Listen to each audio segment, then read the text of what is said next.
খুব আরাম করে সকালবেলায় চা খাচ্ছিলাম। এটা আমার জামাইয়ের সহ্য হয়নি। সে এক গাদা বাজার নিয়ে আসছে, সাথে মাছ।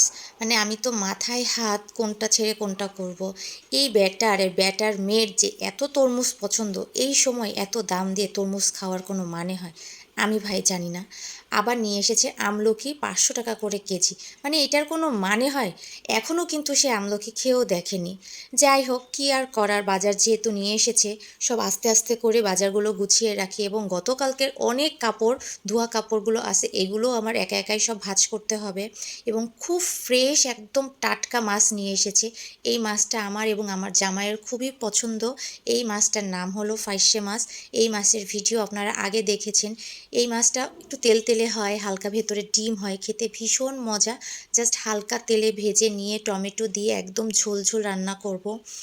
আমি যে এখন ভয়েসটা দিচ্ছি, আমার গালে পানি চলে আসছে। সেদিনের রান্নাটা কিন্তু খুবই মজা হয়েছিল এবং আমি অনেক ভাত খেয়েছি। এই রান্নাটা শেষ করে আজকে তেমন আর একটা কিছু রান্না করব না। এইটার সাথে আমি বেগুন, মূলা, শিং মাছ দিয়ে মাখা মাখা করে রান্না করব। ভাবলাম যে শুধু মাছের ঝোল হলে তো হবে না, একটু তরকারির কিছু রান্না করি। আমার জামাই আবার মূলা খায় না।